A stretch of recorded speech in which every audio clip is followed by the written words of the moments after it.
හරි. මාතෘකාව ලියමු. අද දවසේ අපි කතා කරන්නේ උෂ්ණත්වමාන පරිමාණ සම්බන්ධයෙන්. අනු මාතෘකාව ලියන්න හැමෝම දරුවෝ උෂ්ණත්වමාන පරිමාණ. දැන් අපි කලින් දවසේදී උෂ්ණත්වමාන සම්බන්ධයෙන් ඉගෙන ගත්තනේ. එතකොට අද දවසේ අපි ඉගෙන ගන්න මේ උෂ්ණත්වමාන වල යොදා ගන්න පරිමාණ ගැන.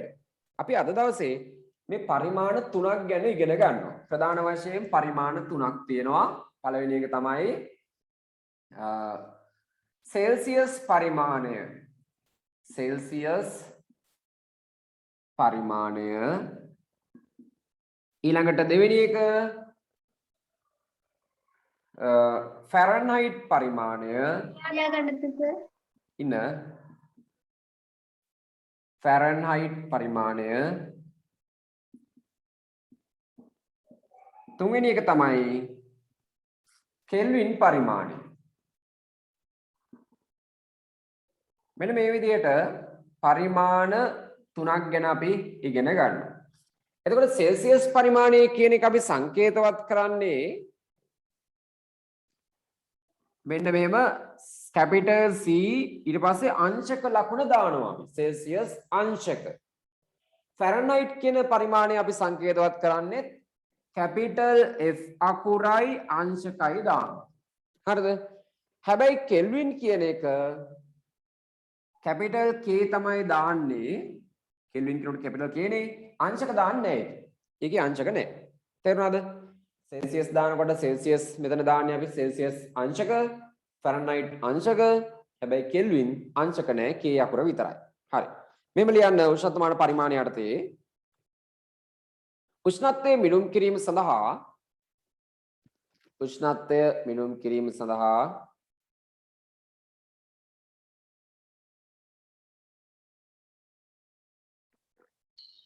සමනහර ලියන්න දුන්නට සික්ම නැති වුණා. ඔව් දැන් මේ ලියන්න දෙන්නේ. ලියන්න උෂ්ණත්වය මිනුම් කිරීම සඳහා උෂ්ණත්වමාන පරිමාණ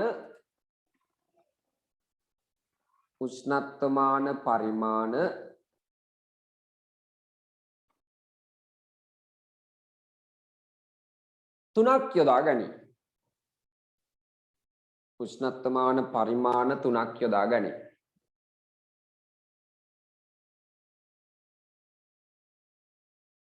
ඒවා නම්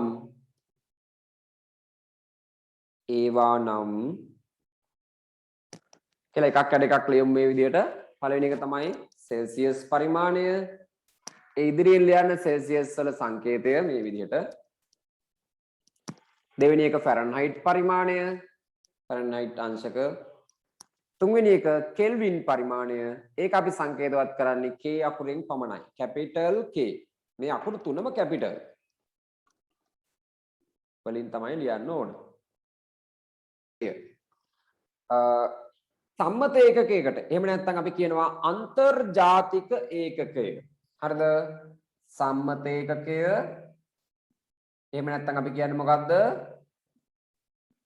අන්තර්ජාතික ඒකකය. අන්තර්ජාතික ඒකකය. හරිද? එහෙමත් නැත්නම් දැන් මේකට තව කියනවා SI ඒකකය කිව්වත් ඕකම තමයි මේ. SI ඒකකය කියලාත් සමහර තැන්වල දානවා. මේ කියන්නේ එතකොට උෂ්ණත්වය මිනුම් කරන සම්මත ඒකකය. එහෙම නැත්නම් අන්තර්ජාතික ඒකකය. එහෙමත් නැත්නම් SI ඒකකය වෙන්නේ මොකද්ද? කෙල්වින්. කෙල්වින් තමයි උෂ්ණත්වය මිනුම් කරන අන්තර්ජාතික එහෙම නැත්නම් සම්මත ඒකකය වෙන්නේ. හරි? වෙනම රුලකින් ලියන්න තර ලකුණක් දාලා වෙනම රුලකින් ලියන්න උෂ්ණත්වය මිනුම් කරන සම්මත ඒකකය. උෂ්ණත්වය මිනුම් කරන සම්මත ඒකකය. වරහන් ඇතුළේ ලියන්න අන්තර්ජාතික ඒකකය.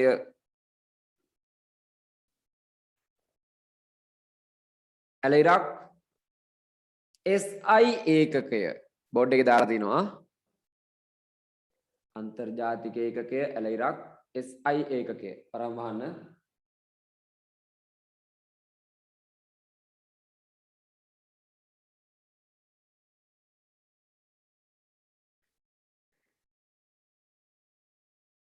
වන්නේ කෙල්වින්ය කැපිටල් K එහෙම නැත්නම් කෙල්වින් කියලා ලියන්න කෙල්වින්ය හරිද වර සම්මත ඒකකයටම තමයි කියන්නේ අන්තර්ජාතික ඒකකය එහෙම නැත්නම් SI ඒකකය වෙන්නේ එතකොට කෙල්වින් කෙල්වින් අපි ලියන්නේ කැපිටල් K කියන එකේ හරි දැන් අපි කියවනේ සම්මත ඒකකයේ කෙල්වින් කියලා ඔන්න පොඩ්ඩක් බලා ගන්න දැන් මම තව දෙයක් කියලා දෙනවා ඔයගොල්ලන්ට හරිද දැන් මේ පරිමාණ තුනක් ගැන අපි කතා කරානේ මම ෆැරන්හයිට් පරිමාණය පොඩ්ඩක් පැත්තකින් තියන්නම් අපි මුලින්ම බලමු සෙල්සියස් පරිමාණයයි අපි වැඩිපුරම පාවිච්චි කරන්නේ සෙල්සියස් පරිමාණයනේ ඔන්න සෙල්සියස් පරිමාණය අනිත් පරිමාණය මොකද්ද මේක අපි දක්වන්නේ මෙහෙමනේ සෙල්සියස් අංශකනේ අනිත් එක මම ගන්නවා කෙල්වින් පරිමාණය සම්මත එක මොකද්ද එතකොට කෙල්වින් පරිමාණය කැපිටල් K හරි විතරයි කැපිටල් K විතරයි හරිද දැන් ඔන්න මම ගන්නවා මේකේ ඔන්න පරිමාණ ටික පරිමාණ දඬු මිනුම් දඬ ඔය විදිහට ගන්නේ දැන් එතකොට සෙල්සියස් පරිමාණයේ බිඳුව මම මෙතන ගන්නම් සෙල්සියස් බිඳුව කියන එක හරිද සෙල්සියස් පරිමාණයේ බිඳුවට සමාන වෙන්නේ කෙල්වින් පරිමාණයේ 273.15 ඕන ඕක තමයි සමාන වෙනවාගේ හරිද කෙල්වින් පරිමාණයේ සෙල්සියස් පරිමාණයේ බිඳුවට සමාන වෙන කෙල්වින් පරිමාණයේ අගය තමයි 273.15 හරිද ඊළඟට අපි බලමු දැන් වතුර නටන්නේ කීයද නටනවා කියන්නේ රත් කරාම ජලය නටන්නේ සෙල්සියස් කීයද අපි දන්නවනේ ඒක සෙල්සියස් සංචක 100 දී නේද සෙල්සියස් සංචක 100 තමයි ජලය නැටීම සිද්ධ වෙන්නේ නැටමින් වාෂ්ප වෙන්නේ සිද්ධ එතකොට කෙල්වින් පරිමාණයේ මේ අගය ගත්තොත් වතුර නටන උෂ්ණත්වය ගත්තොත් 373.15 කෙල්වින් එතකොට බලන්න දැන් කෙල්වින් වල බිඳුව ගත්තොත් කෙල්වින් වල බිඳුව කියන්නේ බිඳුවයි කෙල්වින් කියලා කියන්නේ සෙල්සියස් පරිමාණයේ නම් ඍණ 273ක් සෙල්සියස් පරිමාණයේ නම් ඍණ 273.15 සෙල්සියස්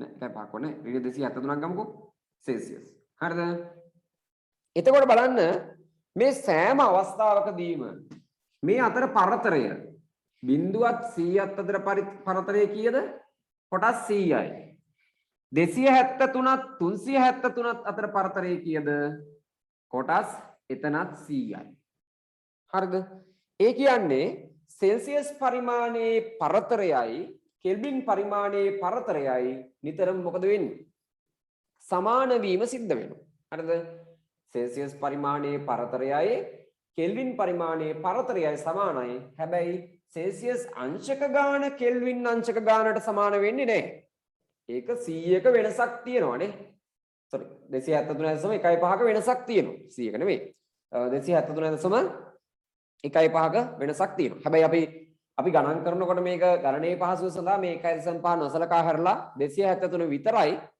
ගණනයේදී සලකන්නේ තේරුණාද හොඳයි මේම ලියාගමු අපි අනුමාත්‍රකාවක් ලියන්න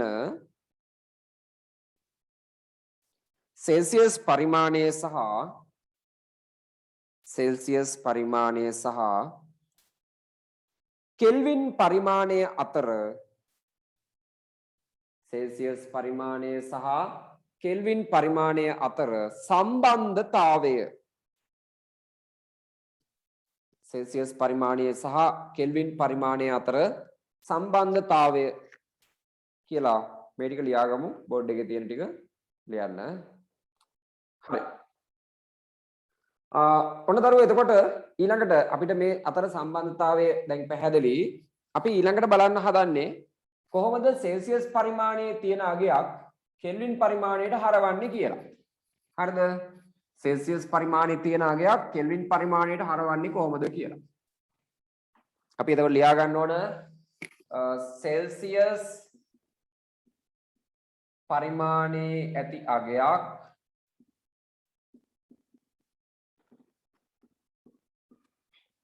කෙල්වින් පරිමාණයට හැරවීම.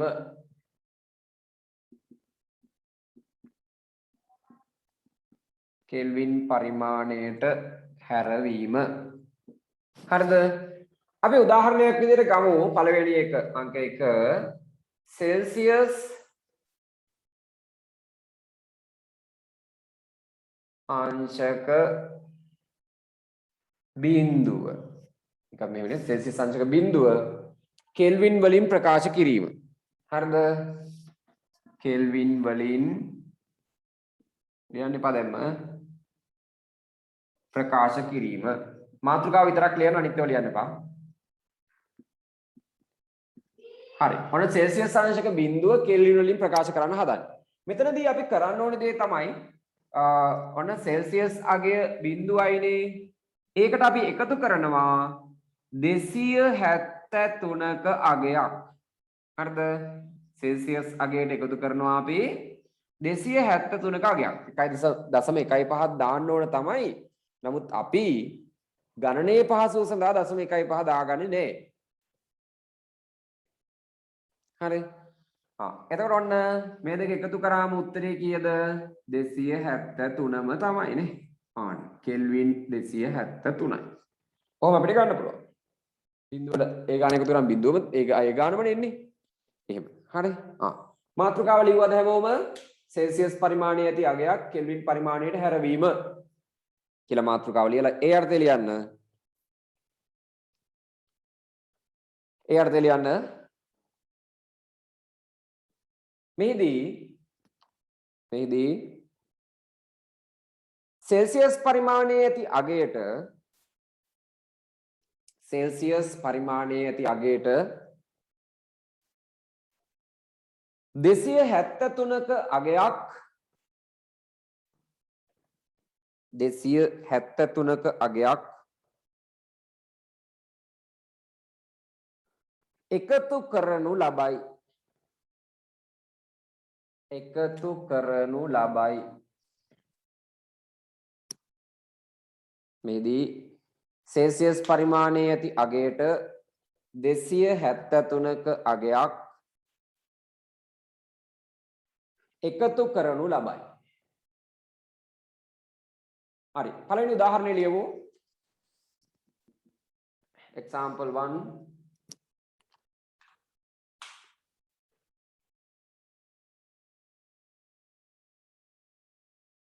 සෙල්සියස් අංශක බිඳුව කෙල්වින් වලින් ප්‍රකාශ කිරීම කියලා මේක ලියන්න. එතකොට බිඳුවට එකතු කරන්න 273ක්. එතකොට එන උත්තරේ කෙල්වින් 273යි.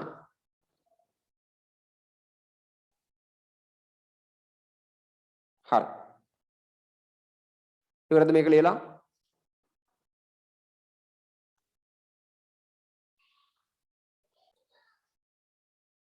අපි දෙවෙනි උදාහරණය විදිහට ගමු.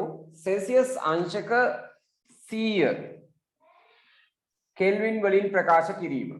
ඒකද කොහොමද කරන්නේ නේද? දැන් ඔයගලන්ට පුළුවන්. එවනම් අපි කරන්න ඕනේ මොකද්ද?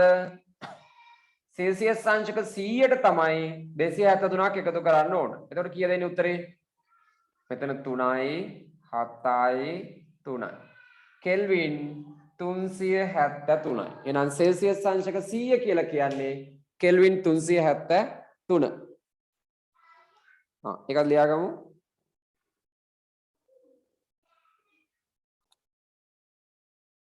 හරි. එවනම් මම ඊළඟට දෙන්නේ ඔයගොල්ලන්ට සෙල්සියස් අංශක දුන්නේ 37. එතකොට 37 අපිට තියෙන්නේ කෙල්වින් වලින් ප්‍රකාශ කරන්න. එතකොට 37ට එකතු කරන්න ඕන 273ක්. ඕනම සෙල්සියස් පරිමාණයේ අගයක් කෙල්වින් වලට හරවනකොට අපි කරන්නේ 273ක අගයක් එකතු කිරීම. හරිද? එතකොට බලන්න 7යි 3යි 10න් බිඳුවයි එකක් ඉතිරි. මෙතනත් 7යි 3යි 10 1යි 11න් එකයි එකක් ඉතිරි. මෙතන 2යි 1යි 3යි. කෙල්වින් 310යි. හරිද? කෙල්වින් 310යි. වැරදි අය ඉන්නවනම් නිවැරදි කරගන්න. හරිද? ඊළඟට අර මම තවත් එකක් දෙනවා. සෙල්සියස් අංශක 1428 කෙල්වින් වලින් ප්‍රකාශ කරන්න. පිළිතුරු දාන්න බලන්න. සෙල්සියස් අංශක 1428 මට නිකන් හිතන අගයක් මම දුන්නේ. හරි. බලමු අපි. එතකොට එතෙන්දිත් කරන්න තියෙන්නේ අපිට 273ක් එකතු කරන්න තියෙන්නේ 1428 සෙල්සියස් පරිමාණයේ අගය කෙල්වින් වලින් ප්‍රකාශ කරන්න තියෙන්නේ. එහෙනම් 1428ට 273ක් එකතු කරන්න තියෙන්නේ. හරිද? අපි බලමු එන එකතු කරලා මෙතන 8යි 3යි 11න් එකක් ඉතිරි. මෙතන 7යි 8යි 9යි 1යි 10න් බිඳුවයි එකක් ඉතිරි. 4යි 5යි 6යි 1යි 7යි මෙතන 1701යි කෙල්වින් 1701යි කෙල්වින්. මෙන්න මේ විදිහට අපිට සෙල්සියස් පරිමාණයේ තියෙන අගයක් කෙල්වින් කරනවා නම් මොකද්ද කරන්න තියෙන්නේ? 273ක් එකතු කිරීම පමණයි. හරි? දැන් අපි මේකේ අනිත් පැත්ත ගමු. එහෙනම් අපි ඊළඟට කරනවා මොකද්ද? කෙල්වින් පරිමාණයේ තියෙන අගයක් ඔකේ අනිත් පැත්ත. හරිද? අනුමාත්‍රකාව ලියා ගන්න. කෙල්වින් පරිමාණයේ ඇති අගයක් සෙල්සියස් පරිමාණයට හැරවීම. සෙල්සියස් පරිමාණයට හැරවීම. කෙල්වින් පරිමාණයේ ඇති අගයක් සෙල්සියස් පරිමාණයට හැරවීම.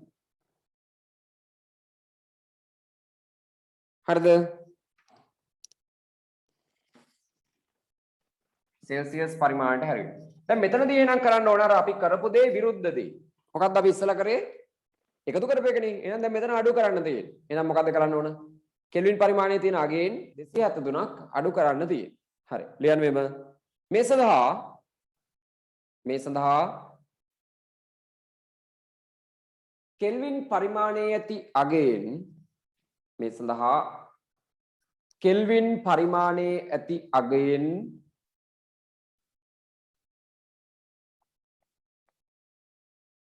කෙල්වින් පරිමාණයේ ඇති අගයෙන් 273ක අගයක් 273ක අගයක් අඩු කරනු ලබයි. 273ක අගයක් අඩු කරනු ලබයි.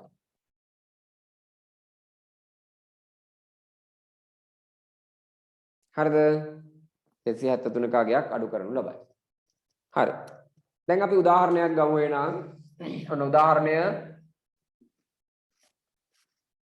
කෙල්වින් 273 සෙල්සියස්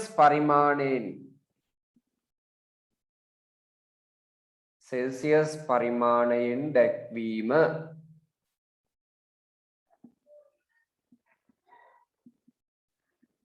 හරිද? කෙල්වින් 273 සෙල්සියස් පරිමාණයෙන් දක්වන්න තියෙන්නේ. හරිද? දැන් එහෙනම් අපි කරන්න ඕනේ මොකද්ද? ඔන්න දැන් කෙල්වින් වල අගය 273යි නේ. 273යි කෙල්වින්. එහෙනම් මේක සෙල්සියස් පරිමාණයට දාන්න ඕන නම් අපි මොකද කරන්න ඕන? අඩු කරන්න ඕන 273ක්. 273න් 273ක් ගියාම කීයද? බිඳුවයි නේ. බිඳුවයි සෙල්සියස්. අපිට මෙහෙම බිඳු 3ක් ලියන්න අවශ්‍ය නැහැ. සෙල්සියස් අංශක බිඳුවයි. හරිද? සෙල්සියස් අංශක බිඳුවයි. හරි. මේක ලියාගමු.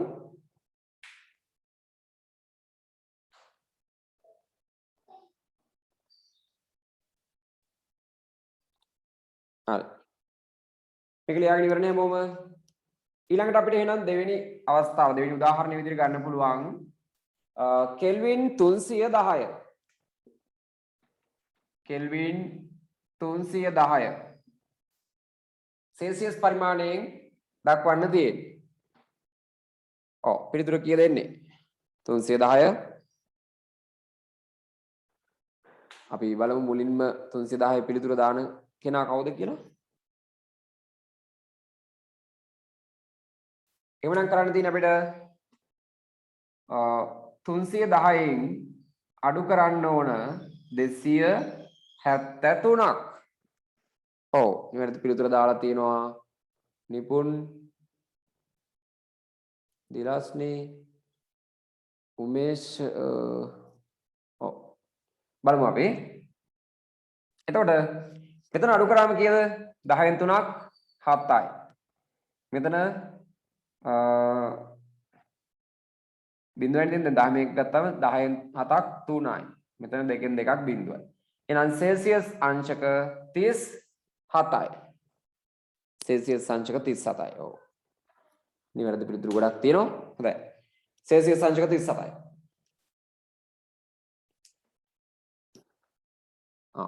දෙවෙනි එකටත් උත්තරේ දාලා තිනවා අපිට බලමු. හරිද මේක ලියාගත්තද හැමෝම? 310. 373 බලමු ඊළඟට. කෙල්වින් 373 සෙල්සියස් පරිමාණයෙන් අහන්නේ. එවනම් 373 සෙල්සියස් පරිමාණයෙන් දැක්වුවොත් අපි කරන්න ඕනේ මොකද්ද? 373න් අඩු කරන්න ඕන 273ක්. 3න් 3ක් බිඳුවයි, 7න් 7ක් බිඳුවයි, 3න් 2ක් 1යි. එහෙනම් සෙල්සියස් අංශක 100 නේද? සෙල්සියස් අංශක 100යි. හොඳයි. පිළිතුරු ගොඩක් ඇවිල්ලා තිනවා. සෙල්සියස් අංශක 100යි. ඊළඟ එක බලමු එහෙනම් 583 උමේෂ දාලා තිනවා පිළිතුර. නිපුන් හරි. නිවැරදි පිළිතුරු දාලා තියෙනවා ගොඩක් අය. දැන් වැඩේ මම හිතන්නේ අල්ලගෙන තියෙන වැඩේ පැහැදිලි හැමෝටම නේද? තේරෙනවද දැන්? එහෙනම් ඔන්න අපි අවසන් එක බලමු. 583 කෙල්වින් අගය ගත්තොත් 583 ඍණ 273ක් නේද? 273ක් අඩු කරන්න තියෙන්නේ. 3න් 3ක් බිඳුවයි, 8න් 7ක් 1යි, 5න් 2ක් 3යි. එතකොට කෙල්වින් සෙල්සියස් 310ක් එනවා. කෙල්වින් 583යි කියන්නේ සෙල්සියස් නම් 310යි. මෙන්න මේ විදිහට අපිට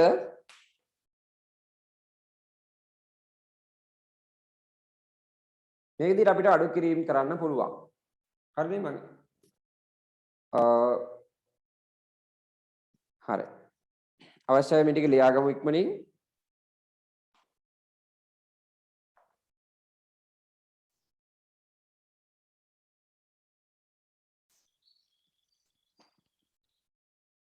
හරිද? වෙලාව ඇතිනේ. හොඳයි. දැන් අපි අපිට වැදගත් වෙන අගයන් ටිකක් වගගත කරමු. දැන් මේ ෆැරන්හයිට් පරිමාණයට හරවන එකක් තියෙනවා. නමුත් ඒක ටිකක් සංකීර්ණ ක්‍රියාවලියක්. අපිට ඒකේ තියෙනවා මේ සූත්‍රයක් ඔස්සේ තමයි ඒක හරවන්න තියෙන්නේ. ඒ නිසා අපිට මේ ටික දැනගත්තම දැනට ඇති. අපි ෆැරන්හයිට් පරිමාණයත් එක්කත් යමු. දැන් අපි කීපයක් බලමු. අයිස් ද්‍රව වන උෂ්ණත්වය. අයිස් ද්‍රව වන උෂ්ණත්වය ගත්තොත් 0යි. සෙල්සියස් පරිමාණයෙන් ගත්තොත් 0යි. සෙල්සියස් අංශක 0යි. මේක කෙල්වින් පරිමාණයෙන් ගත්තොත් 273යි කෙල්වින්. හරිද? 0.15කුත් තියෙනවා. අපි ඒක අත්හරිමු. හොඳයි. 273යි. ඊළඟට ෆැරන්හයිට් පරිමාණයෙන් ගත්තොත් මේක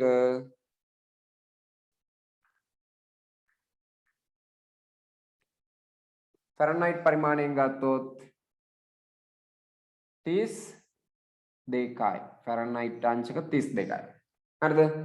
ඔය විදිහට තමයි ඒකෙන්. මේක ලියාගමු. හරි මේක ලියා ගන්න. වගුවක් විදිහට ලියාගත්තත් කමක් නැහැ. මේ විදිහට වුණත් තමයි. ඊළඟට ජලය නටන නෑ අපි ගමු ඊළඟට මිනිසාගේ දේහ උෂ්ණත්වය. මිනිසාගේ දේහ උෂ්ණත්වය සාමාන්‍යයෙන් 39.5 36.9ක් කියලා තියෙන්නේ. අපි 36.9 වෙන ලියාගමු. සෙල්සියස් ගත්තොත් 36.9. ආසන්න වශයෙන් ගත්තොත් 37 තමයි. කමක් නැහැ. එතකොට මේක කෙල්වින් පරිමාණයෙන් ගත්තොත් අපිට 310 නාමේ 37 නා. එතන මෙතන එන්නේ 309.9යි කෙල්වින්. ෆැරනයිට් පරිමාණයෙන් ගත්තොත් 98.4යි ෆැරනයිට් අංශක. හරිද? 98.4යි. ඊළඟට ජලය නටන උෂ්ණත්වය. ඒ කියන්නේ රත් කරනකොට වාෂ්ප වෙන ජලය නටන උෂ්ණත්වය. සෙල්සියස් පරිමාණය නම් 100 නේ. කෙල්වින් පරිමාණය ගත්තොත් 373යි කෙල්වින්. ෆැරනයිට් පරිමාණය ගත්තොත් 212යි ෆැරනයිට් අංශක. 212ක්. හරිද? මේ ෆැරනයිට් පරිමාණය හදන පරිවර්තනය කරන හැටි අපි ඉගෙන ගත්තේ නැහැ. ඒක අපිට අපේ විෂය නිර්දේශය තුල දැන් නැහැ.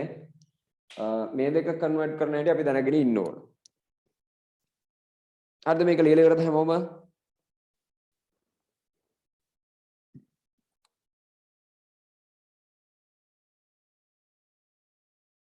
හරි. අපි බලමු ඊළඟට ද්‍රවාංකය සහ තාපාංකය කියන්නේ මොකක්ද කියන එක. හරිද? උමේෂ ඉවරද? ලියාගෙන ඉවරද මේ ටික?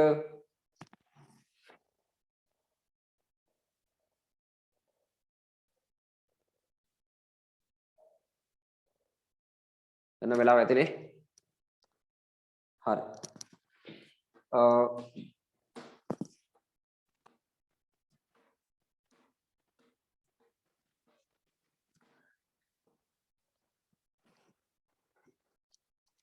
අනුමාත්‍රිකාව ලියමු ද්‍රවාංකය කියලා. ද්‍රවාංකය.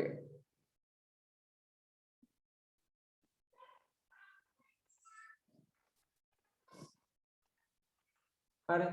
එතකොට මේ ද්‍රවාංකය කියලා කියන්නේ කිසියම් ද්‍රව්‍යයක්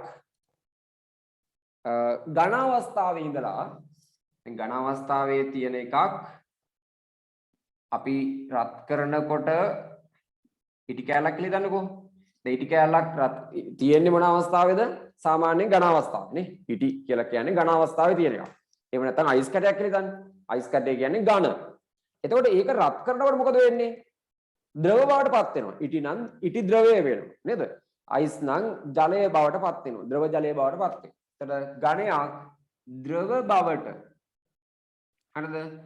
ඝනයක් ද්‍රව බවට පත්වන නිශ්චිත උෂ්ණත්වය. නිශ්චිතයි කියන්නේ වෙනස් වෙන්නේ නැහැ ඒක. හරිද? නිශ්චිත උෂ්ණත්වය. ඇමරිකාවට ගියත්, ජපානට ගියත්, ලංකාවට ගියත් කොහෙ ගියත් එකම උෂ්ණත්වයක් තියෙන මේ සඳහා එකම ද්‍රව්‍යයක් සඳහා. හරිද? පීඩනය වෙනස් වෙනකොට පොඩ්ඩක් මේ වෙනස් වීමක් වෙනවා. නමුත් එකම පීඩනයේදී අපි මේ හැමදේම කතා කරන්නේ මේ මුහුදු මට්ටමේ තියෙන වායුගෝලීය පීඩනයේදී තමයි මේ වෙනස් වීම සිද්ධ වෙන්නේ. ඒ ගැන තමයි අපි කතා කරන්නේ. හැබැයි පීඩනය වෙනස් වෙනකොට අපි මේ කතා කරන දේවල් පොඩි පොඩි වෙනස්කම් තියෙනවා. ඒ නිසා මුහුදු මට්ටමේදී තියෙන පීඩන තත්ත්වයට තමයි මේ කතා කිරීම සිද්ධ කරන්නේ. එතකොට ඝන අවස්ථාවේ තියෙන එකක් ද්‍රව අවස්ථාවට පත්වන නිශ්චිත උෂ්ණත්වයට අපි කියනවා මොකද්ද? ද්‍රවාංකය කියලා. පැහැදිලිනේ? හොඳයි. ද්‍රවාංකයේ යටතේ ලියා ගන්න. ද්‍රවාංකය යටතේ ලියා ගන්න. ඝන අවස්ථාවේ පවතින ද්‍රව්‍යයක් ඝන අවස්ථාවේ පවතින ද්‍රව්‍යයක්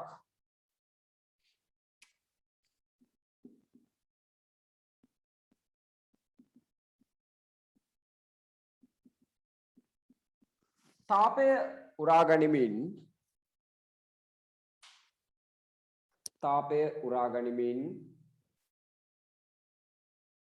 ද්‍රව අවස්ථාවට පත්වන නිශ්චිත උෂ්ණත්වය ද්‍රව අවස්ථාවට පත්වන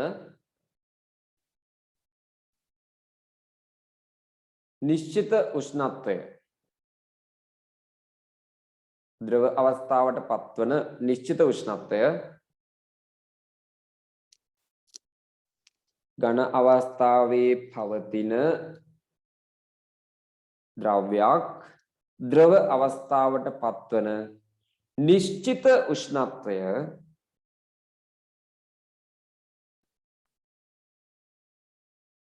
ද්‍රවාංකයේ ලෙස හඳුන්වයි. ද්‍රවාංකයේ ලෙස හඳුන්වයි. හරි. බෝඩ් එකේ තියෙන මේ දේ ලියමු. ඝන ශීතලයක් ත්‍රිකෝණය දාන්නේ රත් කරනවා කියන එක පෙන්නන. තාපය උරා ගන්නවා කියන එකට ද්‍රව බවට පත් වෙනවා.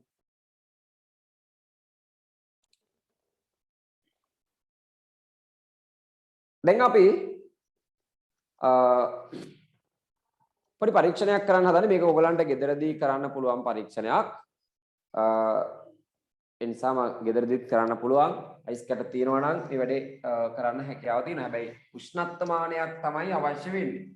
උෂ්ණත්වමානයක් හොයාගන්න පුළුවන් නම් අපිට පුළුවන් මේ වැඩේ කරන්න.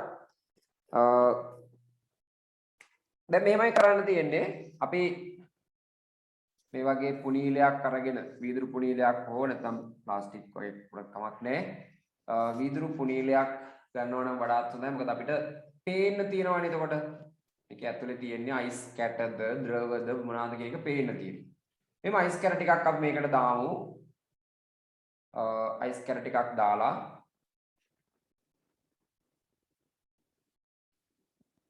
මේක අපි රඳවනවා උෂ්ණත්වමානය.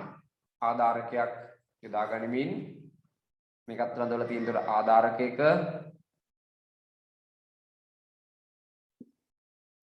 ඊළඟට උෂ්ණත්වමානයක් රඳවනවා මේ ආධාරකේ පාවිච්චි කරලා.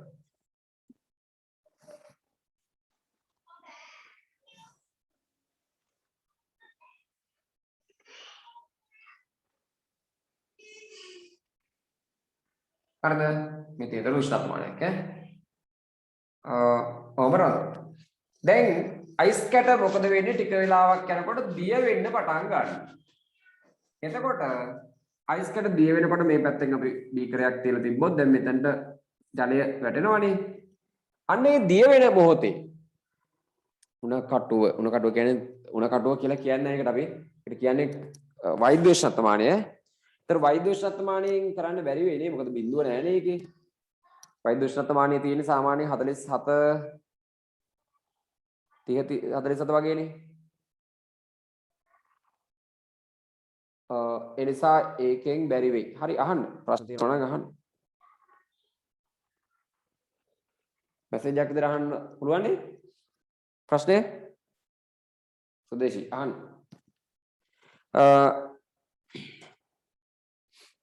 එතකොට දැන් මේ විදිහට අපි සම්බන්ධ කරනවා මේක. සම්බන්ධ කරලා අර ද්‍රවවන මොහොතේ අයිස් ද්‍රවවන මොහොතේ උෂ්ණත්වය මිනුම් කරගන්නවා. එතකොට වෙනස් වෙන්නේ නැති අගයක් එනවා. නිශ්චිත අගයක් එනවා. තවදුරටත් උෂ්ණත්වයේ අඩුවීමක් සිද්ධ වෙන්නේ නැති අවස්ථාවක් එනවා. අන්න ඒ අවස්ථාවේදී අපි කියනවා මෙන්න මේ අයිස් වල ද්‍රවාංකය එන්නේ. එහෙම නැත්නම් අයිස් දිය වෙන උෂ්ණත්වය තමයි ඒක.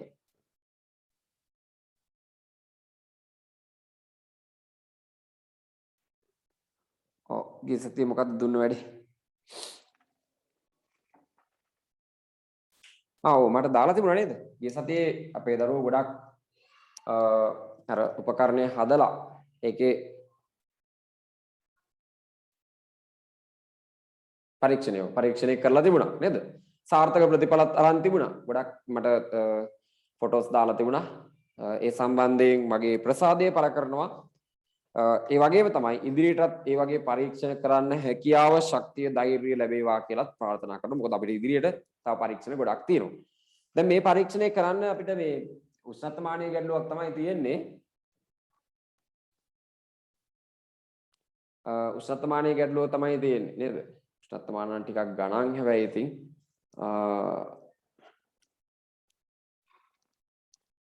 හරිද? උෂ්ණත්වමාන මෙහෙමයි. අපිට ගෙන්න ගන්න බැරි කමක් නැහැ. උෂ්ණත්වමාන දැන් ඔන්ලයින් ඕඩර් කරන්න පුළුවන්. එහෙම තියෙනවා. හැබැයි ඔන්ලයින් ඕඩර් කරොත් ප්‍රශ්නේ තියෙන්නේ වීදුරු උෂ්ණත්වමාන නම් ගෙන්න ගන්න එපා.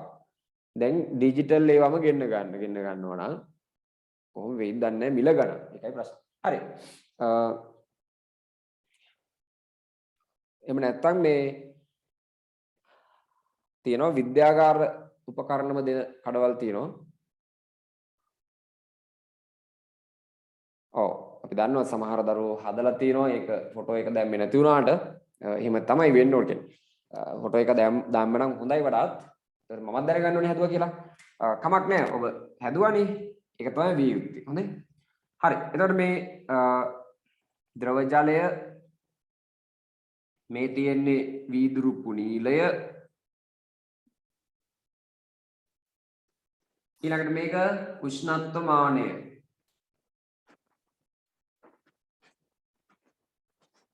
හරිද? මේවා දියවන අයිස්.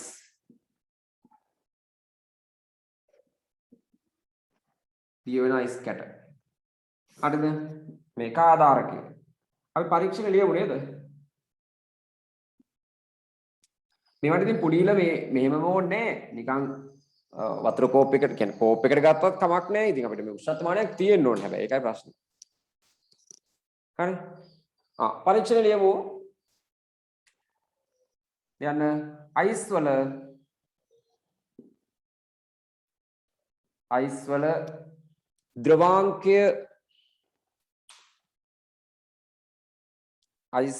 ද්‍රවාංකය පරීක්ෂණාත්මකව සෙවීම. අයිස් වල ද්‍රවාංකයේ පරීක්ෂණාත්මකව සෙවීම.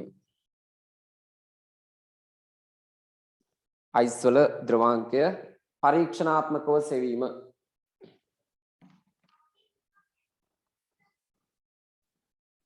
හරිද? අවශ්‍ය ද්‍රව්‍ය ලියන්න උෂ්ණත්ව මානයක්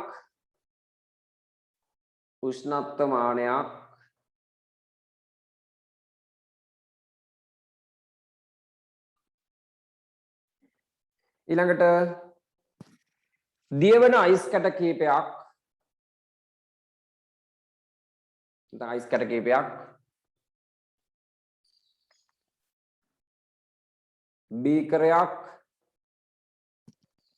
බීකරයක් ආධාරකයක්. ක්‍රමයටතේ රූපය අඳිමු. ක්‍රමයටතේ ලියන්න ඉහත රූපේ පරිදි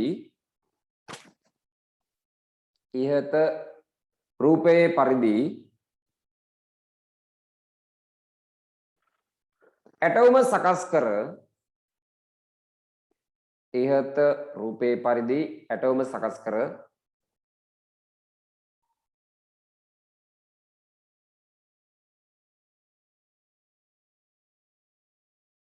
අයිස්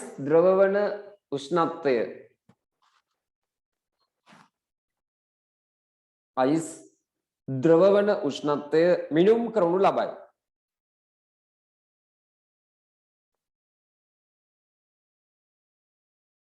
අයිස් ද්‍රවවන උෂ්ණත්වය මිනුම් කරනු ලබයි. හරිද? නිරීක්ෂණ ලියමු. නිරීක්ෂණය ලියන්න. මේ පරීක්ෂණයෙන් අපිට ලැබෙන නිරීක්ෂණ අපි නිරීක්ෂණය කරනවානේ දැන් මෙතනදී උෂ්ණත්ව මානයේ අගය. එතන නිරීක්ෂණය වෙන්නේ මොකද්ද? සෙල්සියස් අංශක බිඳුවට ඇවිල්ලා නතර වෙලාම තියෙනවා. ගොඩක් වෙලා ඒ කියන්නේ සාමාන්‍ය පරිසර උෂ්ණත්වය ඊට වඩා වැඩිනේ. බිඳුවට වඩා වැඩිනේ. එතන ඒක ඉහළගේ එකනේ තියෙන්නේ. එතන බිඳුවට ඇවිල්ලා නතර වෙලා තියෙනවා. ඒ කියන්නේ නිශ්චිතයි. වෙනස් වෙන්නේ නැහැ. ඒක. හරිද? නිරීක්ෂණ ලියන්න.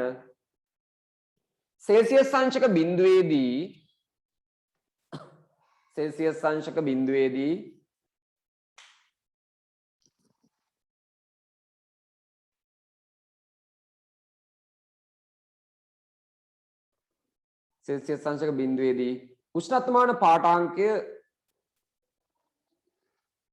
නැවතී පවතී. උෂ්ණත්වමාන පාඨාංකය නැවතී ඇත. සෙල්සියස් අංශක බිඳුවේදී උෂ්ණත්වමාන පාඨාංකය නැවතී ඇත.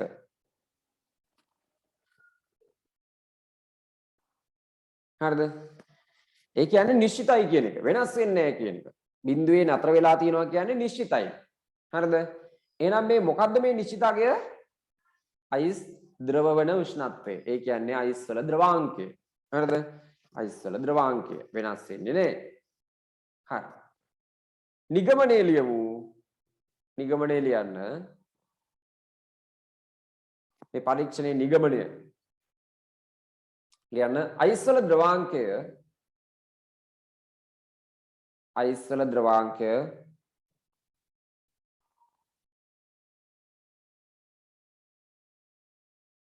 සෙල්සියස් අංශක බිඳුව වන බව. අයිස් වල ද්‍රවාංකය සෙල්සියස් අංශක බිඳුව වන බව. හරිද? නිගමනයේ විදිහට අපි ගන්නේ අයිස් වල ද්‍රවාංකය සෙල්සියස් අංශක බිඳුව වන බව. හරිනේ. දැන් බලන්න දරුවෝ මෙතනදී අපිට නිශ්චිතගයක් ආවනේ දැන් අයිස් වලට. දැන් ඔය වගේම අපිට පුළුවන් ඉටි වලට ඊළඟට තව මොනවා හරි ඊයම් වලට ඒවනම් සාමාන්‍ය උෂ්ණත්වවලදී ද්‍රව බවට පත් වෙනවනේ. දැන් යකඩ වගේ එකක් ගත්තොත් ඉහළ උෂ්ණත්වයකට රත් කරන්න ඕන. සාමාන්‍ය යකඩ වල ද්‍රවාංකය කීයක් විතර වෙනවද? යකඩ වල ද්‍රවාංකය කියන්නේ යකඩ ද්‍රව වෙන උෂ්ණත්වය 1539ක් විතර වෙනවා සෙල්සියස් අංශක.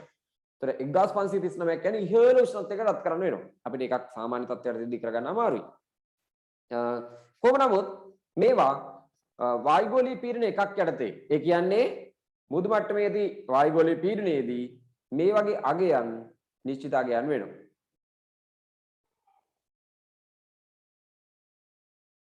හරිද? මේ වගේ අගයන් නිශ්චිත අගයන් වෙනවා. මෙන්න තර ලකුණක් දාලා ලියන්න. තර ලකුණක් දාලා ලියමු. මුහුදු මට්ටමේ ඇති වායුගෝලීය පීඩනයේදී මුහුදු මට්ටමේ ඇති වායුගෝලීය පීඩනයේදී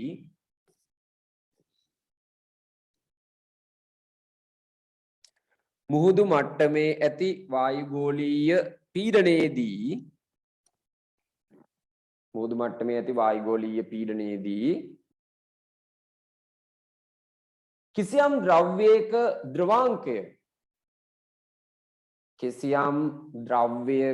ද්‍රවාංකය නිශ්චිත අගයක් ගනී. කිසියම් ද්‍රව්‍යයක ද්‍රවාංකය නිශ්චිත අගයක් ගනී.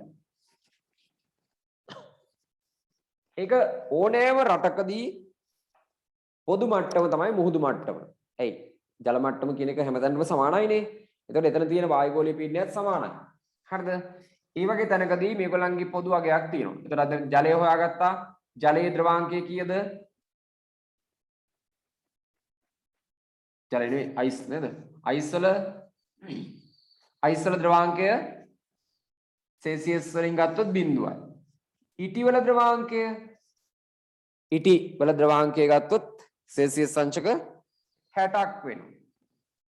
60 දී තමයි ඉටි ද්‍රව වෙන්න පටන් ගන්නේ. හරිද? ඊළඟට ඊයම් වල ද්‍රවාංකය ඊයම් ගත්තොත් ද්‍රවාංකය 317ක් විතර වෙනවා. හරිද? ඊළඟට යකඩ වල ද්‍රවාංකය ගත්තොත් 1539ක් විතර වෙනවා සෙල්සියස් වලින් ගත්තොත්. හරිද? මේ වගේ අගයන් තියෙනවා. මේ තියෙන ද්‍රවාංකය. උදාහරණයක් මේ ටික ලියමු. උදාහරණයක් මෙන්න මෙහෙම ලියා ගන්න. ඊයම් වල කීයද යකඩ වල කීයද ද්‍රවාංකයේ අගයන් ටික. හරි. මේ ටික ලියන්න ඉක්මනින්.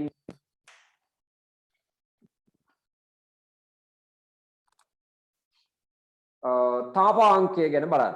හරිද? දැන් අපි ද්‍රවාංකය ගැන කතා කරේ. ඊට පස්සේ අනුමාත්‍රකාව ලියන්න. තාපාංකය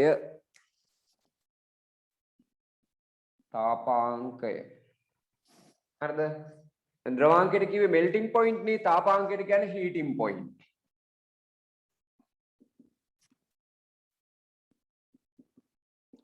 පොයින්ට්. හරිද? එතකොට මේ තාපාංකය කියලා කියන්නේ කිසියම් ද්‍රව්‍යයක්.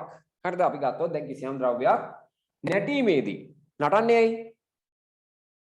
නටනවා කියන්නේ මේ උඩරට පාතරට නැටුම නෙවෙයි මම මේ කියන්නේ කිසියම් ද්‍රව්‍යයක් දැන් තාපය උරාගෙන නටන්න පටන් ගන්නවනේ. බුබුලු දමමින් නටන්න පටන් ගන්නවා. හරිද? අන්න ඒ වෙලාවේදී මොකද වෙන? තව අනිත් දේ තමයි වාෂ්ප වෙන්නේ. හරිද? ඒ වෙලාවේදී තමයි වාෂ්ප වීම සිද්ධ වෙන්නේ. බුබුලු දමමින් නැටීමේදී වාෂ්ප වෙනවා. අන්න ඒ වෙලාවේදී තියෙන නිශ්චිත උෂ්ණත්වයට අපි කියනවා එයාගේ මොන අංකයේද? තාපාංකය කියලා. හරිද? ඒ වෙලාවේදී තියෙන නිශ්චිත උෂ්ණත්වයට කියනවා අපි එයාගේ තාපාංකය කියලා. පැහැදිලිනේ? ඒකට අපිට මේ විදිහට උෂ්ණත්වමානයක් දාලා මනින්න පුළුවන්. වෙන ආධාරකයක් සම්බන්ධ කරනවා මේ කැකෑරුම් නලය රඳවන්න සහ උෂ්ණත්වමානය රඳවන්න. ඊළඟට බන්සන් 1000ක් ආධාරයෙන් අපි මේක උණුසුම් කිරීම සිද්ධ කරනවා. තාපය සපයනවා. හරිද? ඒතර කිසියම් ද්‍රව්‍යයක් බුබුලු දමමින් නැටීමේදී පවතින නිශ්චිත උෂ්ණත්වයට අපි කියනවා එයාගේ තාපාංකය කියලා. පැහැදිලිනේ? හරි. ලියමු. තාපාංකයට ලියන්න වෙන පාඩකින් ලියාගත්තත් හොඳයි. කිසියම්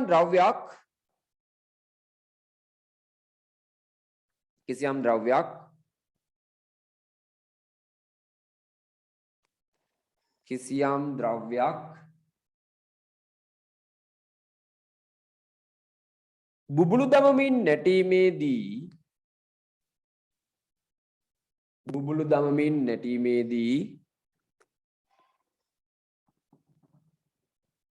කිසියම් ද්‍රව්‍යයක් බුබුලු දමමින් නැටීමේදී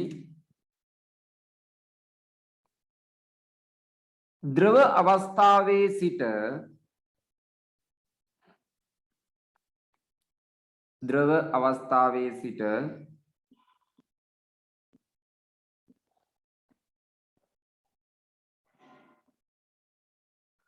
වායු අවස්ථාවට පත්වන ද්‍රව අවස්ථාවේ සිට වායු අවස්ථාවට පත්වන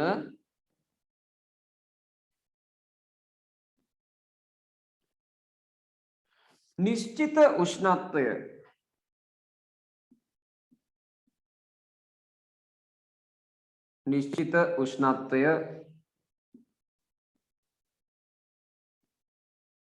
එහි තාපාංකය ලෙස හඳුන්වයි.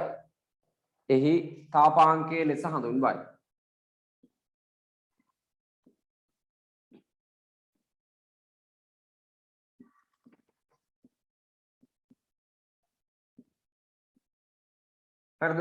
ඒ තාපාංකය විදිහට හඳුන්වනවා. ඔන්න තාපාංකය ගැන අපි කතා කරේ. දැන් එහෙමනම් ඒකත් අපිට පරීක්ෂණාත්මකව පෙන්වන්න පුළුවන් මේ විදිහට. අපි මේකෙදි කරන්නේ කැකාරුම් නලයක් ගන්නෙ. මොකද පරීක්ෂණ නල රත් කරන්න බෑනේ. කැකාරුම් නල රත් කරන්න පුළුවන් විදිහට තමයි සකස් කරලා තියෙන්නේ. අපි මේකේ ජලයේ තාපාංකය හොයනවා නම් ජලය දානවා. එහෙම නැත්නම් වෙනත් ද්‍රවයක් නම් ඒ ද්‍රවය දාන්නේ. බන්සන් 1000කකින් රත් කරලා අපිට පුළුවන් ඒක නැටීමේදී දැන් ක්‍රමයෙන් උෂ්ණත්වය වැඩි වෙවි ගිහිල්ලා නැටීමේදී වාෂ්ප බවටපත් වෙනකොට එයාගේ උෂ්ණත්වයේ නියතගයක් එනවා. අන්නේ නියතගය මිනුම් කරගත්තම අපිට පුළුවන් ඒක තමයි එයාගේ තාපාංකය කියලා ගණනය කිරීම කරගන්න. ඉතින් මේ විදිහට ද්‍රව කීපයකට මේ වැඩේ කරන්න පුළුවන්. හරිද? ජලයට විතරක් නෙවෙයි අනිත් ඒවාත් මේ විදිහට තාපාංකය හොයාගන්න හැකියාව තියෙනවා. තේරුණානේ? හොඳයි. එහෙනම් පරීක්ෂණය ලියමු. පරීක්ෂණේ නම ලියන්න දරුවෝ. ජලයේ තාපාංකය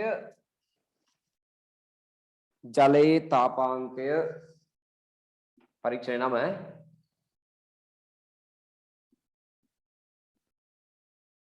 පරීක්ෂණාත්මකව සෙවීම.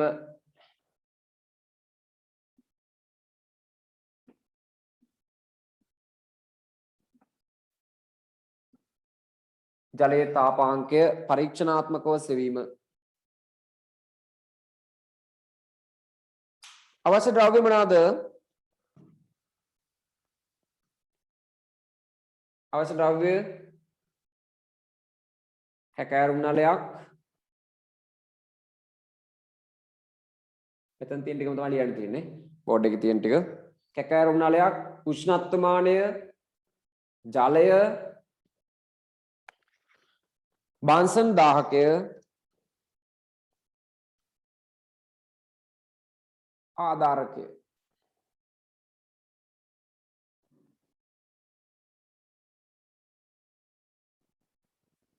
හරිද?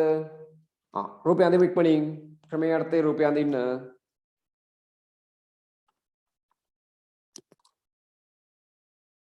ක්‍රමය ලියමු එහෙනම්. ලියන ක්‍රමය ඉහත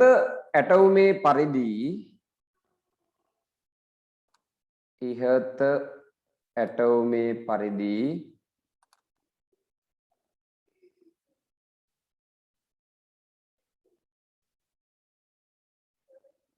තැකැරුම් නලය තුල ඉහත ඇටවුමේ පරිදි කැකෑරුම් නලය තුල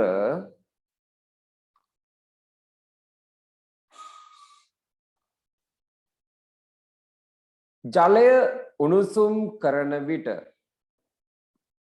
කැකෑරුම් නලය තුල ජලය උණුසුම් කරන විට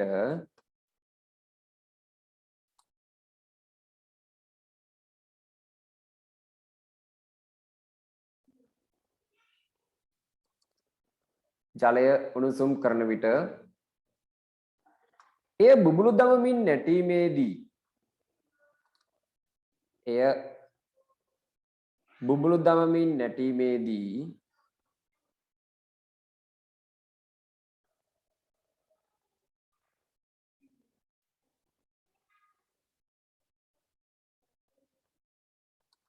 බුබුලු දමමින් නැටීමේදී පවතින නිශ්චිත උෂ්ණත්වය මිනුම් කරනු ලබයි. පවතින නිශ්චිත උෂ්ණත්වය මිනුම් කරනු ලබයි. බුබුලු දමමින් නැටීමේදී පවතින නිශ්චිත උෂ්ණත්වය මිනුම් කරනු ලබයි. හරි. නිරීක්ෂණ ලියමු. නිරීක්ෂණ ලියන්න. දැන් මෙතනදී මොකද වෙන්නේ? අර ක්‍රමයෙන් උෂ්ණත්වය වැඩි වෙලා ඇවිල්ලා බුබුලු දමමින් නටනකොට සෙල්සියස් අංශක 100 නතර වෙලා තියෙනවා. හරිද? 100ට වඩා වැඩි වෙන්නේ නැහැ. හරිනේ? වාෂ්ප වෙලා ඉවර වුණොත් තමයි 100ට වඩා ඉහළ යාම සිද්ධ වෙන්නේ. ඒ කියන්නේ ජලය නැහැ නේද එතකොට? හරි. ලියන්න ඊළඟට නිරීක්ෂණය අර්ථය ලියමු. උෂ්ණත්වය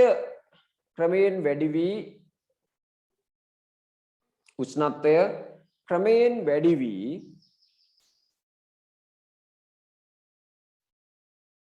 බුබුලු දමමින් නටන අවස්ථාවේදී උෂ්ණත්වය ක්‍රමයෙන් වැඩි වී බුබුලු දමමින් නටන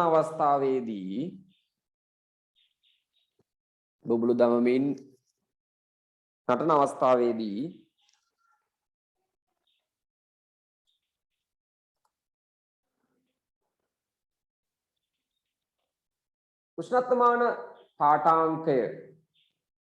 උෂ්ණත්වමාන පාඨාංකය සෙල්සියස් අංශක 100ක් වේ. සෙල්සියස් අංශක 100ක් වේ. හරිද? ඒ 100 නතර වෙලා තියෙනවා කියන එක 100ක් වෙනවා. එවනම් නිගමනය වෙන්නේ මොකද්ද? නිගමනය තමයි ජලයේ තාපාංකය උෂ්ණත්වමාන පාඨාංකය සෙල්සියස් අංශක 100ක් වේ. හරිද? ලියන්න ඊළඟට නිගමනය ජලයේ තාපාංකය සෙල්සියස් අංශක 100ක් වන බව. ජලයේ තාපාංකය සෙල්සියස් අංශක 100ක් වන බව.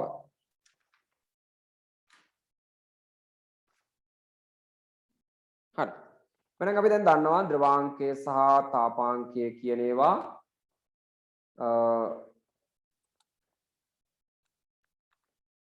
ද්‍රවාංකය සහ තාපාංකය කියන ඒවා දැන් අපි ඉගෙනගෙන තියෙනවා. හරිද? එතකොට ඕනෑම ද්‍රව්‍යයකට තාපාංක ද්‍රවාංක හොයාගන්න මේ ක්‍රමයෙන් පුළුවන්. නේද? හොඳයි. දැන් අපිට ඊළඟට දැන් මේ උෂ්ණත්වමාන ගැන අපි කතා කරානේ. උෂ්ණත්වමාන වලින් මිනුම් කරන්නත් අපිට වෙනවා. නේද? දැන් උෂ්ණත්වමාන සමහර විට ඔබ ගෙන්න ගන්නත් මම හිතන්නේ හිතුවා. සමහර විට එහෙම ගෙන්න ගන්නත් පුළුවන්. හැබැයි හොඳ උෂ්ණත්වමානයක් එහෙම ගන්න. එතකොට මේ උෂ්ණත්වමානයක් දැන් පාවිච්චි කරනකොට නිවැරදිව පාවිච්චි කරන්නේ කොහොමද කියලාත් අපි දැනගෙන ඉන්න ඕනේ. උෂ්ණත්වමානයක් කොහොමද හරියට පාවිච්චි කරන්න කියලා. ඊට ඉස්සෙල්ලා පොඩි දෙයක් තියෙනවා තව ලියන්න. ඒකක් ලියන්න. පොඩි වාක්‍යයක් තියෙනවා ලියන්න මේකේ. කිසියම් ද්‍රව්‍යයක තාපාංකය තර ලකුණක් දාලා ලියන්න. කිසියම් ද්‍රව්‍යයක තාපාංකය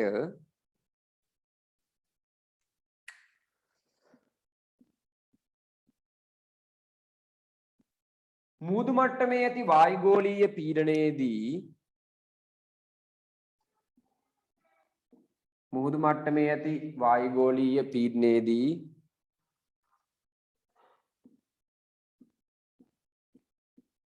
නිශ්චිත අගයක් ගනී.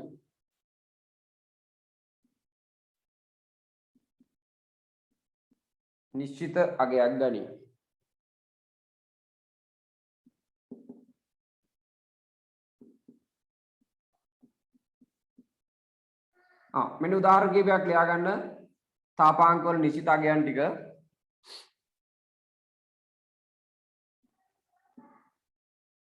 මධ්‍යසාර වල සෙල්සියස් අංශක 77යි තාපාංකය. මේ ඔක්කොම මේ මුහුදු මට්ටමේ තියෙන වායුගෝලීය පීඩනයේදී ගත්ත ඒවා. ඉටි වල සෙල්සියස් අංශක 80යි, ජලයේ 100යි, ඊයම් වල 1744යි. ඊළඟට යකඩ වල 2900ක් විතර වෙනවා සෙල්සියස් අංශක. හරිද? මේවා කටපාඩම් කරන්න අවශ්‍ය නැහැ. මේ වැඩිවීමක් තියෙනවා කියලා මතක තියාගන්න. මේ තාපාංක අගයන්. හරිද? ජලයේ අගය 100යි කියලා දැනගන්න ඕනේ හැබැයි.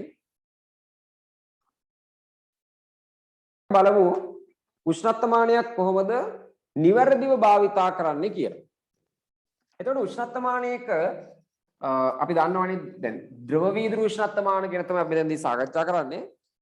දැන් ඩිජිටල් එකේ නම් අපිට අංකයක් විදියටම පෙන්නනවා මෙන්න මෙච්චරයි උෂ්ණත්වය කියන්නේ. නේද? ඒක එතකොට ගොඩක් දුරට නිර්වාද්‍යතාවයක් තියෙනවා. හරියටම දශම ස්ථාන කීපයකටම උෂ්ණත්වය කියව ගන්න පුළුවන් ඩිජිටල් එකේ නම්. හරිද? හැබැයි දැන් අපි ගොඩක් වෙලාවට පාවිච්චි කරන්නේ මේ සංඛ්‍යාංක උෂ්ණත්වමානනේ. එතකොට සංඛ්‍යාංක උෂ්ණත්වමානයේ තියෙනව නේද?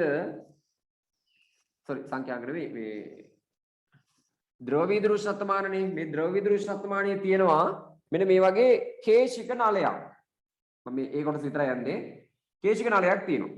එතකොට ඒකේ අර ද්‍රවය මෙහෙම ඇවිල්ලා නතර වෙලා තියෙනවනේ. කිසියම් ස්ථානයකින් මේ විදිහට නතර වෙනවා. මෙන්න ද්‍රවය මම මේ රතු පාටින් අඳින්නම් ද්‍රවය ඔහොම නතර වෙලා තියෙනවා. හරිද? දැන් නතර වෙලා තියෙනකොට අපි දැන් බලන ක්‍රමය අනුව අපි මේකේ පාඨාංකය ගන්න බලන ක්‍රමය අනුව යම් යම් වැරදීම් සිද්ධ වෙන්න පුළුවන්. අපි හිතමු මෙතන තිබුණේ සෙල්සියස් අංශක 30. ඊට පස්සේ ඔහොම ගිහලා මෙතන ආපහු 29. මේ හරිය තියෙනවා දැන් ඊළඟට 31. ඔහොමනේ තියෙන්නේ 32. මේ පැත්තට තව තියෙනවා 28. ඔහොමනේ තියෙන්නේ. දැන් අපි හිතමු අපි ඉහළ ඉඳන් බැලුවා කියලා. උෂ්ණත්වමානයේ පහළ තියෙද්දි මෙම ඉහළ ඉඳන් බලනවා. ඉහළ ඉඳන් බලනකොට අපේ ඇහැ යන්නේ මෙතනට යන්න ඕන. මෙන්න මේ ගානින් නේද යන්නේ. අපිට පේන්නේ උෂ්ණත්වය කීයක් කියලාද? 31ක් විදිහට පේන්නේ. වැරදීනේ 31යි නෙමෙයි. ඊළඟ අපි හිතමු උෂ්ණත්වමානයේ අපි කොහොම තියලා අපි වාඩි වෙලා හරි කොහේ හරි ඉඳගෙන පහළ මට්ටමේ ඉඳන් බලනවා මේ හැතියාගෙන. දැන් අපිට පේන්නේ කීයද? මෙන්න මේ හරියෙන් යන්න ඕන. දැන් අපිට පේන්නේ 29. මෙන්න මෙතනනේ පේන්නේ. ඒකත් වැරදි එතකොට. මේකත් වැරදි මේකත් වැරදි. හරිද? එහෙම තියන් බලන එක වැරදි. එහෙනම් අපි ඇහැ තියා ගන්න ඕන කොහොමද? අපේ ඇහැ තිබිය යුත්තේ මෙන්න මේකට අපි කියනවා මාවකය. හොඳේ? මේ අවසාන කොටසට කියන්නේ මාවකය. ඔය මාවකයේ සමග එකම රේඛාවේ සම මට්ටමේ තියෙන විදිහට තමයි අපේ ඇහැ තියා ගන්න ඕන. එතකොට තමයි අපිට හරියගේ කියව ගන්න පුළුවන් වෙන්නේ. දැන් හරි. දැන් සෙල්සියස් අංශක 30ම අපිට පේනවා. හරිද? එතකොට අපි ඉහළින් ඉඳන් බැලුවත් වැරදි, පහළින් ඉඳන් බැලුවත් වැරදි. හරි වෙන්නේ මෙන්න මේ පිහිටීම. හරිද? ඔය පිහිටීම ඉඳන් තමයි අපි නිරීක්ෂණය කළ යුත්තේ. තේරුණාද? එතකොට මේ උෂ්ණත්වමානයක් නිවැරදිව පාවිච්චි කරනකොට අපි ප්‍රධාන වශයෙන්ම පාඨාංක කියවීමේදී මාවකය. දැන් මේකට අපි කියන්නේ මේ ද්‍රවයේ අවසාන කොටසට කියන්නේ ද්‍රව මාවකය. ද්‍රව මාවකයේ සමග ඒක රේඛීයව සිටින පරිදි අපේ ඇස තබා ගත යුතුයි. හරිද? හා. ඊළඟට මෙම උෂ්ණත්වමානයක් නිවැරදිව භාවිතා කිරීම කියලා අනුමාත්‍රකාව ලියමු. උෂ්ණත්වමානයක් නිවැරදිව භාවිතා කිරීම.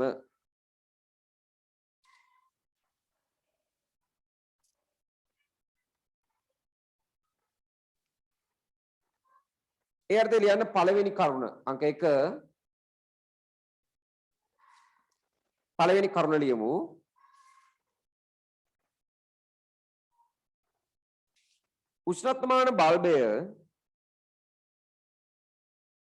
උෂ්ණත්වමාන බල්බය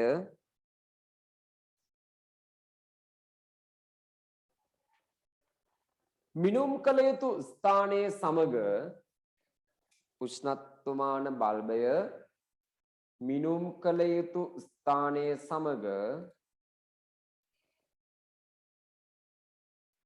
හොඳින් ස්පර්ශ වනසේ තැබිය යුතුය. මිනුම් කළ යුතු ස්ථානයේ සමග හොඳින් ස්පර්ශ වනසේ තැබිය යුතුය.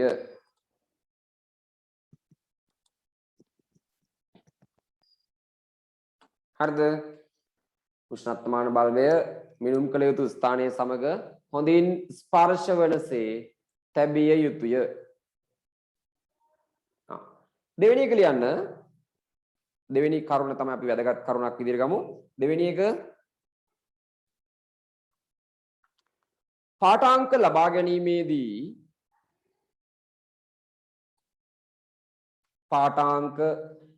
ලබා ගැනීමේදී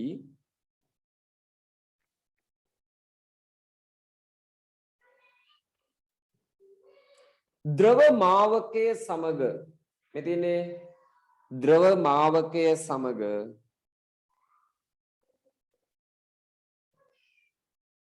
සම මට්ටමේ සිටින පරිදි ද්‍රව මාවකය සමග සම මට්ටමේ සිටින පරිදි ද්‍රව මාවකය සමග සම මට්ටමේ සිටින පරිදි ඇස තබාගත යුතුය. ඇස තබාගත යුතුය. හරි. රූපය අඳිමු. මේ බෝඩ් එකේ තියෙන රූපය අඳින්න ඉක්මනින්. අර උඩින් සහ පහලින් බලන එක වැරදි කියලා දාගන්න. සම මට්ටමේ තියෙන එක තමයි හරි එක. හරි. රූපය අඳලා ඉක්මනින් මට කියන්න.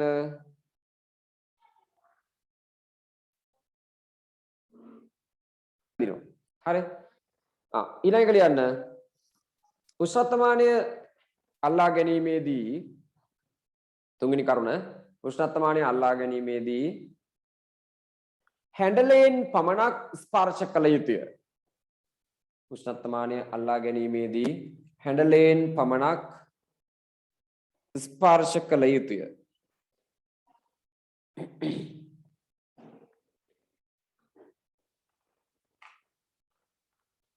හැන්ඩලයෙන් පමණක් ස්පර්ශ කළ යුතුය. හරි. ඊළඟ මාතෘකාව ලියමු. වෛද්‍ය උෂ්ණත්වමානය කියලා. අනුමාත්‍රකාව ලියන්න වෛද්‍ය උෂ්ණත්වමානය.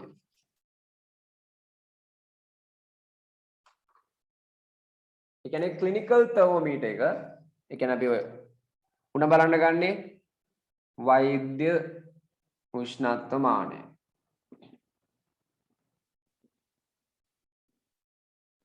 මේ වෛද්‍ය උෂ්ණත්වමානයේ සුවිශේෂත්වය තමයි අනිත් උෂ්ණත්වමාන වලට වඩා මේක අපි ගමුකෝ රසදේ වීදුරු එකක්. මේකේ වැඩි පරිමාණයකට ලකුණු කරලා නැහැ. හරිද? මේකේ තර විදියටම බල්බය තියෙනවා. අනිත් එක තමයි මේකෙදී මෙන්න මේ කේශික නලයේ පොඩි නැම්මක් තියෙනවා මුල් කොටසේ. කේශික නලයේ මුල් කොටසේ පොඩි නැම්මක් පීටලා තියෙනවා. ඇයි එහෙම නැම්මක් තියලා තියෙන්නේ? ඉක්මනින් අඳින්න මාත් එක්කම රූපය. මෙන්න මේව නැම්මක් තියලා තියෙනවා. මේ තියෙන නැම්ම. හරිද? කේශික නාලයේ මෙහෙම නැම්මක් තියලා තියෙන්නේ. දැන් අපි එක පාඨාංකයක් අරගෙන තව පාඨාංකයක් ගන්න යනකොට එක පාඨාංකයක් අරගෙන ඒක කියව ගන්න යනකොට අපි දැන් රෝගියාගේ මුඛයේ හෝ එහෙම නැත්නම් කිහිල්ලේ හෝ එහෙම නැත්නම් එක තියලානේ මේක බලන්නේ. එළියට ගත්ත ගමන් මොකද වෙන්නේ? උෂ්ණත්වය අඩු වෙලා අපව පහළ බහිනවා. ඒතකොට හරි අගේ නෙමෙයි කියවෙන්නේ. ඒ නිසා ඒක පහළ බහින එක වළක්වන්න තමයි ද්‍රව කඳ පහළ බහින එක වළක්වන්න තමයි මේ විදිහට නැම්මක් තියලා තියෙන්නේ. හරි? රූපය අඳින්න ඔයගොල්ලෝ. අනිත් එක තමයි මේක නකුණු කරලා තියෙන්නේ දැන් 37 තියෙනවා මෙහෙම. ඊළඟට 36 38 39 40 41 42 42කින් එහාට නෑ. මේ පැත්තෙන් ගත්තත් 35 වගේ අගයකට තමයි 34. මේ වගේ අගයක තමයි තියෙන්නේ. ඒකට හේතුව තමයි මේ 37 අගය රතු පහ ගන්නවලා තියෙන්නේ. මොකද ඒක තමයි નિયમિત පරිමාණය 37. මොකද මිනිසාගේ දේහ උෂ්ණත්වය. දැන් මේ 42කින් එහාට මනිනවද මිනිසාගේ දේහ උෂ්ණත්වය? නෑනේ. ඇයි? එතනින් එහාට මනුස්සයා මැරිලා. 34න් 15 කියන්නේ ඒ මනුස්සයා මැරිලා ඒ තරම් අවම උෂ්ණත්වයක් මිනිස්සුගේ ඇඟේ තියෙන්න බෑ. හරිද? ඒ නිසා හොඳේ. ඊට මෙතන තියෙනවා බල්බය. උෂ්ණත්වමාන බල්බය. කේශික නලය.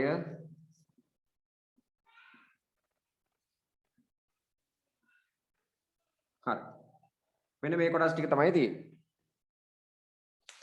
හොඳයි. අපිට වෙලාව අවසන් වීම නිසා අපි මෙතනින් අවසන් කරමු. ඊළඟ දවසේ මම ඔය ටික පැහැදිලි කිරීම කරන්නම්.